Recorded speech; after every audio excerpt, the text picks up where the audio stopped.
Nepal Tibet അതിർത്തിയിലുണ്ടായ ഭൂചലനത്തിൽ മരണം 95ആയി. 130 പേർക്ക് പരിക്കേറ്റു.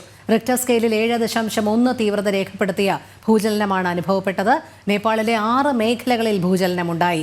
ഭൂചലനത്തിന്റെ സ്വാധീന ഫലത്താൽ ഭാരതത്തിലെ വിവിധ മേഖലകളിലും ഭൂചലനം ഉണ്ടായി.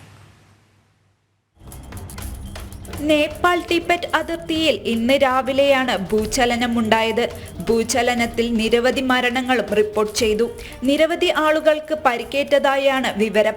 റിക്ടർ സ്കെയിലിൽ 7.1 തീവ്രത രേഖപ്പെടുത്തിയ ഭൂകമ്പമാണ് അവസാനമായി അനുഭവപ്പെട്ടത്. നേപ്പാളിലെ ടിൻഗ്രിയിൽ 10 കിലോമീറ്റർ താഴ്ചയിലാണ് ഭൂകമ്പത്തിന്റെ പ്രഭവ കേന്ദ്രമെന്നാണ് റിപ്പോർട്ടുകൾ.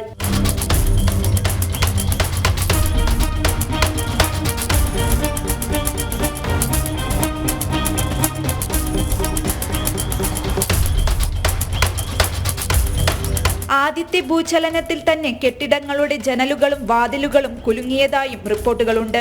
ഇതിനു പിന്നാലെ തുടർച്ചയായി 5 ഭൂചലനങ്ങൾ കാഠ്മണ്ഡു ഉൾപ്പെടെയുള്ള ഭാഗങ്ങളിൽ അനുഭവപ്പെടുകയായിരുന്നു. ഭൂചലനത്തിന്റെ സ്വാധീന ഫലത്താൽ നേപ്പാളിന്റെ അതിർത്തി രാജ്യമായ ഭാരതത്തിന്റെ വിവിധ മേഖലകളിലും പ്രകമ്പനം അനുഭവപ്പെട്ടു. പട്ന, ഡൽഹി, ബീഹാർ, അസം ഉൾപ്പെടെയുള്ള നഗരങ്ങളിലാണ് പ്രകമ്പനം അനുഭവപ്പെട്ടത്. നേപ്പാളിൽ മരണസംഖ്യ ഇനിയും ഉയരാനാണ് സാധ്യത. ജനങ്ങൾ ജാഗ്രത പാലിക്കണമെന്നും തുടർചലനങ്ങൾ ഉണ്ടായേക്കാമെന്നും അധികൃതർ മുന്നറിയിപ്പ് നൽകി. വാർത്താവിനിമയം നിശ്ചലമായതിനാൽ കൂടുതൽ വിവരങ്ങൾ പുറത്തുവരാനുണ്ട്. ന്യൂസ് ഡെസ്ക് ജനം.